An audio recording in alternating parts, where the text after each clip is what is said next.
အားလုံးပဲမင်္ဂလာပါ Colorful Sport Channel လေးကနေပြီးတော့ကြိုဆိုလိုက်ပါတယ်ဒီနေ့ပြပြသွားမယ့်အကြောင်းအရာလေးကတော့ Clip Studio Paint သုံးနည်းလေးပဲဖြစ်ပါတယ်ကျွန်တော်တို့ဒီ Clip Studio Paint ကိုသူတို့ရဲ့ official website ကိုသွားပြီးတော့ဝယ်ယူလို့ရပါတယ်သူတို့မှာversion တစ်မျိုးရှိပါတယ် Pro နဲ့ EX ဆိုပြီးတော့ version တစ်မျိုးရှိပါတယ် Pro version ကတော့ Illustrator သမားတွေအတွက်အသုံးဝင်ပြီးတော့ EX version ကတော့ကျွန်တော်တို့ comic ဆွဲမဲ့လူတွေနဲ့ animation လုပ်မဲ့လူတွေအတွက်အဆင်ပြေဆုံးဖြစ်ပါတယ်ကျွန်တော်တို့ဒီ Clip Studio Paint ကအများအား discount တွေလည်းချပေးထားတာဖြစ်တဲ့ကြောင့်မလို့တန်ပါတယ် Okay ကျွန်တော်တို့ software ကို download ပြီးသွားပြီဆိုရင်ကျွန်တော်တို့ပုံစံကတော့ဒီလိုမျိုးမြင်နေရမှာဖြစ်ပါတယ်အခု focus ပါမှာတော့ Illustrator သမားတွေအတွက် focus ပါမှာဖြစ်တဲ့အတွက်ကြောင့်မလို့ကျွန်တော်တို့မလို့တဲ့ဟာတွေကိုကျွန်တော်တို့ရှင်းထုတ်ပြမှာဖြစ်ပါတယ်အဲရှင်းထုတ်လိုက်ရင်ကျွန်တော်တို့ဒီ screen ကိုကြည်ကြည်ပြပြနဲ့အသုံးပြုလို့ရအောင်ပါ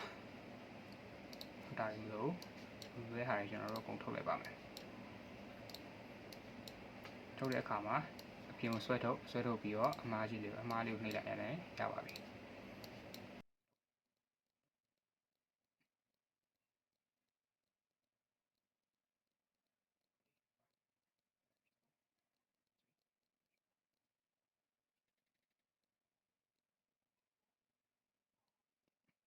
typically user တော့ဒီပုံစံအတိုင်းပဲပေါ့နော်အဲ့တော့ဒီမှာ layer ဒီဘက်မှာကျွန်တော် layer ကိုထားတယ် layer ရှိတယ် layer ကိုဒီမှာကျွန်တော် layer ထားတယ် layer ထားပြီးကျွန်တော်တစ်ဖက်ထဲကိုပဲအကုန်လုံးကိုပေါင်းထားလိုက်တယ်ပေါင်းထားလိုက်တော့တစ်ဖက်ထဲကိုပဲအာရုံစိုက်လို့ရအောင်ပေါ့တစ်ဖက်ထဲကိုပဲအကုန်လုံးပေါင်းထားလိုက်တယ်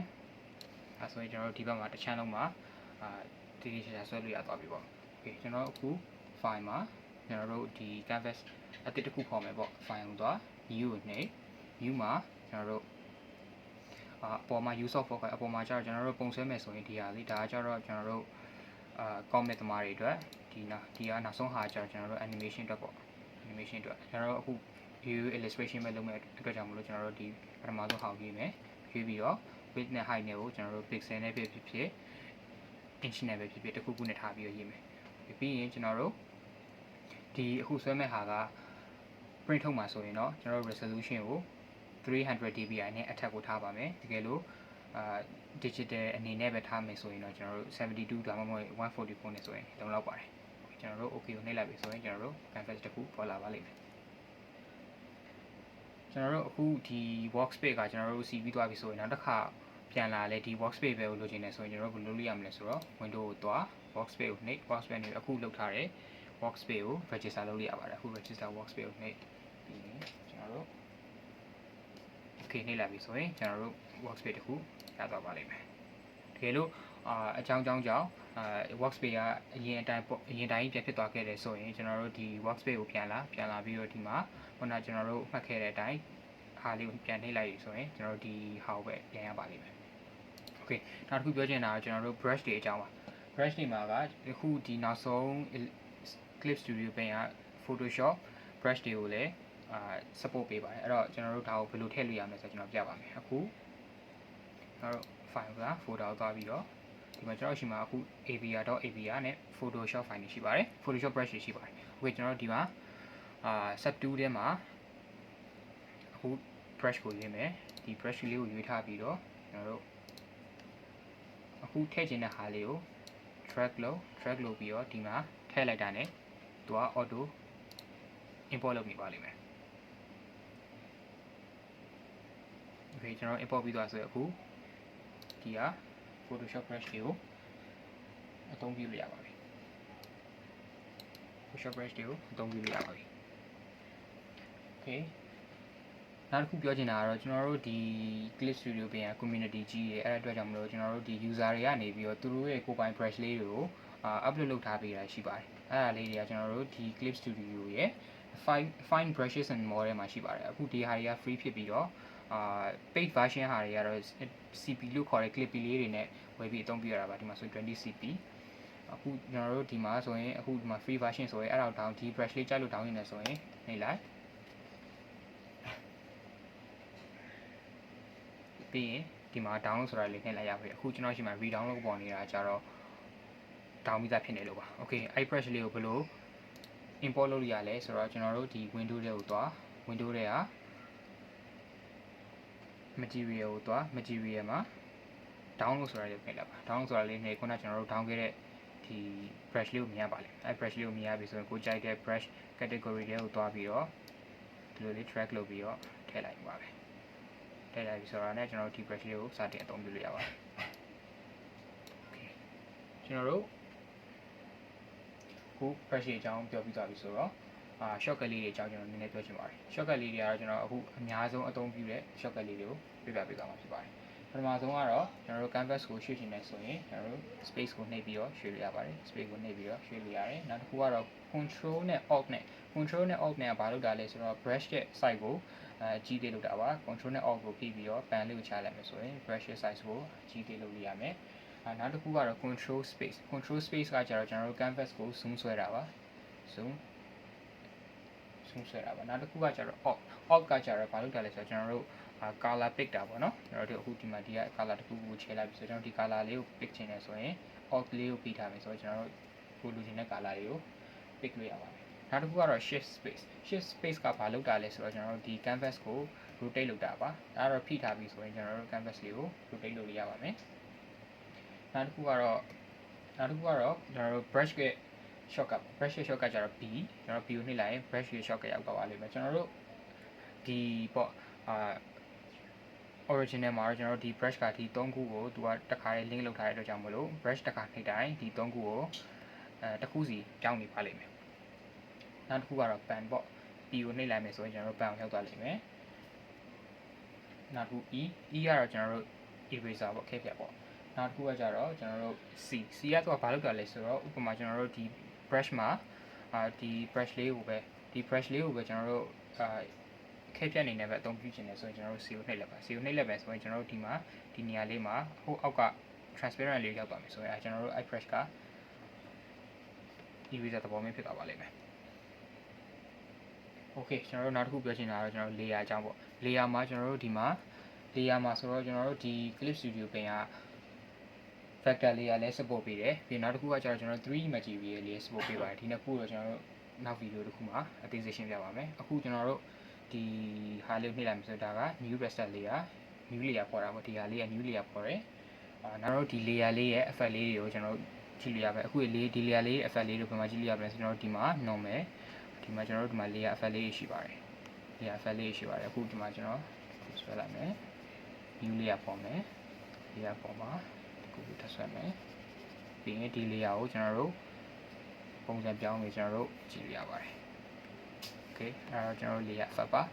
နောက်တစ်ခုပြောချင်တာကတော့ကျွန်တော်တို့ဒီ lock transparent ပေါ့ lock transparent ကဘယ်လိုအလုပ်လုပ်တာလဲဆိုတော့ကျွန်တော်တို့အခုဆွဲလိုက်မယ်ဆွဲပြီးတော့ဒီဟာလေးကိုကျွန်တော်တို့ lock လုပ်လိုက်မယ်ဆိုရင်ဒီဟာလေး lock လုပ်လိုက်မယ်ဆိုရင်ကျွန်တော်တို့ဒီအခုဆွဲထားတဲ့ဟာမှာကိုပဲထပ်ဆွဲလိုက်အောင်ပါဒီထက်ကြော်ပြီးတော့ဆွဲလို့မရတဲ့ပုံစံဖြစ်သွားတာပါအခုဆိုရင်ကျွန်တော်တို့ဒီထက်ဆွဲလို့မရတော့ပါဘူး okay နောက်တစ်ခုကကျတော့ကျွန်တော်တို့clip layer below ပါဒါကလည်းဘယ်လိုလုပ်ရလဲဆိုတော့ဒီဟာနဲ့နည်းနည်းဆင်ပေမဲ့နည်းနည်းကွက်ကြပါတယ်ကျွန်တော်တို့ဒီဟာကိုပိတ်မယ်နောက်တစ်ခု layer တစ်ခုကျွန်တော်ဆန်းပြပါမယ်အခုဒီ layer မှာဒါလေးဆွဲမယ်ပြီးရင်ဒီပေါ်ဆုံးက layer လေးကိုအောက်က layer ကို clip လုပ်လိုက်မယ်လုပ်လိုက်ပြီးရင်ကျွန်တော်တို့ဒီမှာဒီ layer လေးမှာတစ်ခုဆွဲကြည့်ပါခုနကလိုမျိုးပဲအောက်က layer ရဲ့ဆွဲထားတဲ့အပေါ်မှာပဲမကြော်ဘဲနဲ့ပေါ့နော်မကြော်ဘဲနဲ့ကျွန်တော်တို့အပေါ်မှာပဲထပ်ဆွဲလို့ရမယ်ဒီရဲ့အားသားချက်ကတော့ကျွန်တော်တို့ဒီအပေါ်ကဟာယူမကြိုက်ဘူးဆိုရင်ကျွန်တော်တို့ဖျောက်လိုက်လို့ရတယ် delete လိုက်လို့ရတယ်ကျွန်တော်ကြိုက်တယ်လုပ်လို့ရတယ်အောက်က layer ကတော့မပြည့်စည်ဘဲနဲ့ကြံခဲ့မှာပေါ့ဒီဟာလေးကတော့ကျွန်တော်တို့ဖြတ်လိုက်မယ်ဆိုရင်အောက်က original color ကိုလောက်ထားတဲ့ဟာကိုအပေါ်ထပ်လောက်ထားတဲ့ဟာကိုအကုန်လုံးပြတ်သွားမှာဖြစ်ပါတယ်ဒါလေးကတော့ကျွန်တော်တို့layer အကြောင်းလေးပေါ့နော်နောက်တစ်ခုကကျတော့ကျွန်တော်တို့ ruler လေးရှိပါတယ်ဒါပေးရန်သူ့မှာလည်းကျွန်တော်တို့ provided ပေးရန်လေးအများကြီးရှိပါတယ်ဒီမှာကျွန်တော်တို့အများဆုံးသုံးတဲ့ symmetrical ruler လေးပေါ့ symmetrical ruler လေးကို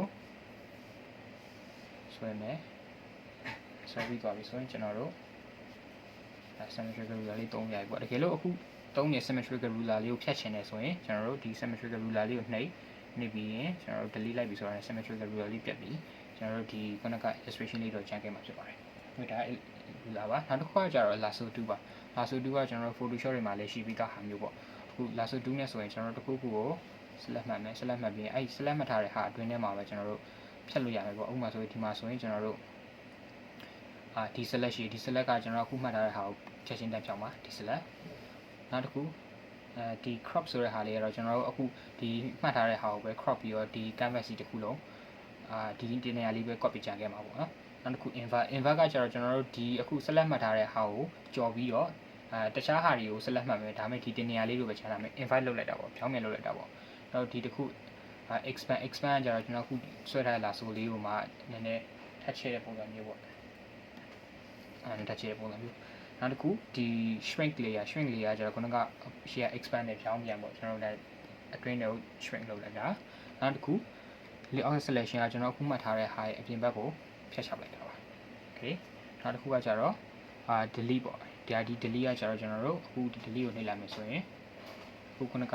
မှတ်ထားတဲ့နေရာလေးကတက်သွားမှာဖြစ်ပါတယ် okay နောက်တစ်ခု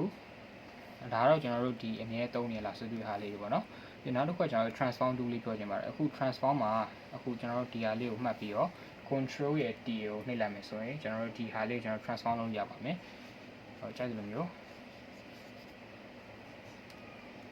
transform လုပ်ရပါတယ်ပေါ့နော်ပြီးတော့တကယ်လို့အခု transfer လုပ်တဲ့ဟာရဲ့properties ကိုပြင်နေတယ်ဆိုရင်ကျွန်တော်တို့ဒီဘေးနားကဟာလေးကိုနှိပ်လိုက်ပြီးအမှ do property လာဆိုမှကျွန်တော်တို့မှာကြောင်းပြန်ဒီမှာဆိုရင် scale rotate free transform ကိုယူလိုက်မယ်ဆိုရင်ကျွန်တော်တို့ point တစ်ခုချင်းစီကိုခုကြိုက်တဲ့ပုံစံအတိုင်းကြောင်းရပါမယ်ကျွန်တော်တို့ဒီscale ဆိုရင်ကျွန်တော်ဒီဟာကို scale လုပ်ရတာပေါ့နော်အဲ့လိုမျိုးပဲလုပ်ရပါတော့โอเคဒါကတော့ဒီလိုပြောင်းတာပေါ့ဒါအတွက်ကကျတော့so do နဲ့ transform တက်ပေါ့နောက်တစ်ခုကကျွန်တော်တို့ bucket do ပါ bucket do ကတော့ကျွန်တော်တို့ဒီ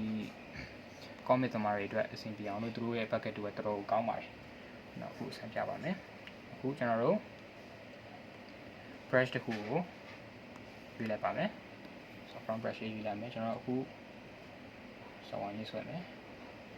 1လေးဆွဲပြီးတော့ကျွန်တော်တို့ bucket do အတွက် shortcut ကတော့ G ဒါမှမဟုတ်ရှာလို့မတွေ့ခဲ့ဘူးဆိုရင်ဒီမှာရှိပါတယ် okay ဒါကတော့ bucket do ပေါ့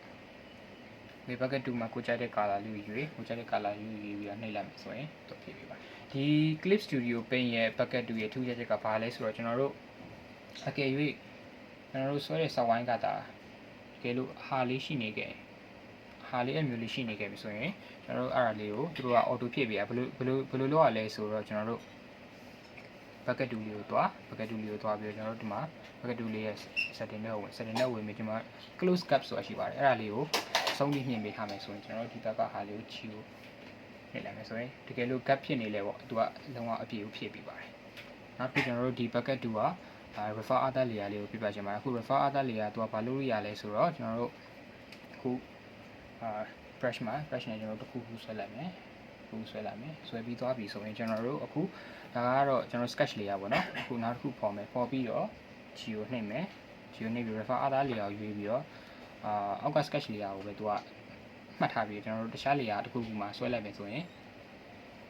ဒီအောက်က layer ကိုမကြော်ဘဲနဲ့ပေါ့လို့ဖြစ်သွားပါတယ်အခုကကြတော့ကျွန်တော်တို့အပေါ်မှာထားတကယ်လို့အောက်မှာထားခဲ့မယ်ဆိုရင်လည်းသူက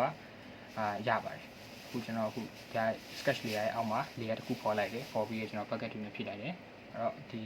software ကိုမကြော်ဘဲနဲ့အတွင်းထဲမှာပဲသူ fill ဖြစ်ပါတယ် okay ဒါကတော့ကျွန်တော်တို့ဟာပြီးတော့နောက်တစ်ခုကကျတော့ကျွန်တော်တို့ဒီ Clip Studio Paint ကtime lapse feature ကိုကျွန်တော်တို့ထည့်ပေးထားပါတယ်အဲ့တော့ time lapse feature ကိုနှိပ်ပြီးတော့ကျွန်တော်တို့ record time lapse ကိုနှိပ်လိုက်မယ်ဆိုရင်နှိပ်လိုက်ပြီးတော့ okay နှိပ်လိုက်မယ်ဆိုရင်ကျွန်တော်တို့အခုလုပ်နေတဲ့ဟာတွေအကုန်လုံးကိုသူကrecord ပေးထားပါပေါ့နော်ကျွန်တော်အခုလုပ်ထားတဲ့ဟာတွေအကုန်လုံးကို record ပေးမယ်တကယ်လို့ကိုကြိုက်ပြီဆိုရင်time lapse ကိုပြန်သွားပြီး export time lapse ကိုနှိပ်လိုက်တာကြီးဆိုတော့ကျွန်တော်တို့ခုနကဆွဲထားတဲ့ဟာလေးကိုသူ export လုပ်ပေးပါလိမ့်မယ်ပြီးတော့ size ကိုကြတော့ကိုကြိုက်တာကိုရွေးလို့ရမယ် size မှာဒီမှာရှိရပြီးရင် aspect ratio မှာကိုကြိုက်တဲ့ဟာလေးကိုရွေးလို့ရပါတယ်တကယ်လို့ကိုကြိုက်ပြီဆိုရင်တော့ okay ကိုနှိပ်လိုက်တာနဲ့သူ export လုပ်ရပါလိမ့်မယ် okay ကဲကျွန်တော်တို့ဒီ timeless feature ဘယ်လိုလုပ်လဲဆိုတော့အခုကျွန်တော်တို့ပုံဆွဲရင်းနဲ့ပိတ်ခဲ့တယ်ဆိုရင်လည်းဒီ timeless ကမပိတ်ပါဘူးနောက်တစ်ခေါက်program ကိုပြန် run လို့ဒီ project ကိုပဲပြန်ဖွင့်ခဲ့မယ်ဆိုရင်ဒီ timeless ဟာလေးက record လုပ်နေမှာပဲပေါ့နော်အဲ့တော့တကယ်လို့ရက်ချင်တယ်ဆိုရင် timeless ကိုသွား timeless သွားပြီး record timeless ကိုနှိပ်လိုက်ပြီးဆိုရင်ရက်သွားမှာပါရက်ပြီးတော့ဘုန်းကသူ record ခဲ့တဲ့ဟာတွေအကုန်လုံးကို ဖြတ်သွားမှာပါ export လုပ်ထားရင်တော့ဖြတ်ဘူးပေါ့ export မလုပ်ရသေးရင်တော့အကုန်ဖြတ်သွားပါလိမ့်မယ်ပြီးတော့နောက်တစ်ခုကကျတော့နောက်ဆုံးအနေနဲ့ကျွန်တော်ပြောချင်တာကတော့ဒီ Clip Studio မှာerror လေးတစ်ခုရှိပါတယ်အဲ့ error ပါလဲဆိုတော့ဥပမာကျွန်တော်တို့ဒီပန်နဲ့ကျွန်တော်တို့ဒီ cursor လေးနေရာပေါ့နော်အဝေးကြီးဖြစ်နေတာမျိုးပေါ့အဲ့လိုမျိုးဆိုရင်ကျွန်တော်တို့ဘယ်လိုပြင်လို့ရလဲဆိုတော့ file ကိုသွားပြီးတော့ preference ကိုနှိပ် preference မှာကျွန်တော်တို့ tablet ကိုသွားမယ် tablet မှာကျွန်တော်တို့မှာ WinTab နဲ့ tablet PC လို့ရှိနေမယ်တကယ်လို့ဥစ္စာကကျတော့ကျွန်တော်ဒီမှာ tablet PC ကိုရွေးထားလိမ့်မယ်ဗျအဲ့ဒါလေးကို WinTab ကိုပြင်ပြောင်းလိုက်ရင် cursor ကပြန်ပြီးအဆင်ပြေသွားပါလိမ့်မယ် okay နောက်တစ်ခုအနေနဲ့ပြောချင်တာကတော့ကျွန်တော်တို့ဒီ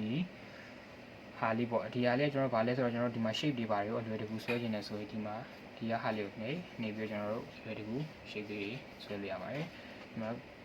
စီရ curve ရှိတယ်ဒီကကျတော့ကျွန်တော်တို့ Photoshop က Pen 2နဲ့ဆင်ပါတယ်เนาะ